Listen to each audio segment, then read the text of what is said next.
Hi friends, welcome back to Prashant knowledge centre. మనం ఈ వీడియోలో ఎక్సెల్ షీట్లో చిన్న చిన్న టిప్స్ చూద్దాం.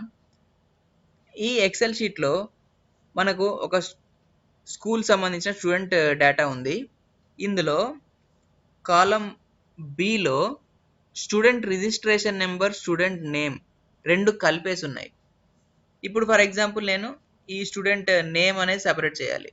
అలా చేయాలి అంటే ఈ నేమ్ని కట్ చేసుకొని ఇక్కడ ఇంకొక కాలం ఇన్సర్ట్ చేసుకొని నేమ్ కట్ చేసి దీంట్లో పేస్ట్ చేయాలి.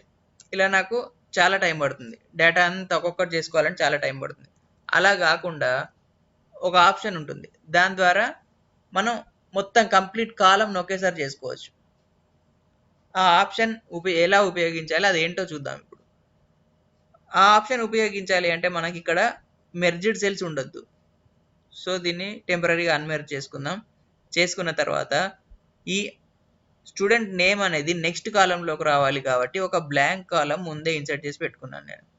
చేసుకున్న తర్వాత నాకు ఎక్కడి నుండి ఎక్కడి వరకు కావాలో అక్కడ వరకు ముందు సెలెక్ట్ చేసుకున్నాను.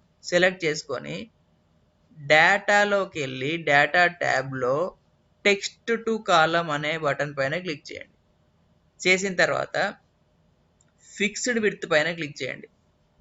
తర్వాత నెక్స్ట్ ఇచ్చిన తర్వాత ఇక్కడ మనకు ఒక లైన్ కనబడుతుంది కదా, ఈ లైన్ని మనం అడ్జస్ట్ చేసుకోవచ్చు. ఎంతవరకు అయితే మనకు ఒక కాలంగా స్ప్లిట్ అవ్వాలో అంతవరకు అడ్జస్ట్ చేసుకోవచ్చు. చేసుకొని నెక్స్ట్ పైన క్లిక్ చేయండి.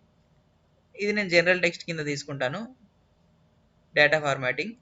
నెక్స్ట్ ఫినిష్ పైన క్లిక్ చేయండి. Do you want to replace the contents of the destination cell? ఈ డెస్టినేషన్ సెల్ని కంటెంట్స్ రీప్లేస్ చేయాలని అడుగుతుంది. ఓకే ఇవ్వండి. సో చూసారా, ఇప్పుడు ఇందులో నెంబర్ మాత్రం వచ్చింది, ఇందులో నేమ్ మాత్రం వచ్చింది. ఒకేసారి కంప్లీట్ మనం ఎంతవరకు అయితే సెలెక్ట్ చేసామో అంతవరకు స్ప్లిట్ అయిపోయాయి. ఇలా మనం ఈజీగా డేటాని స్ప్లిట్ చేసుకోవచ్చు.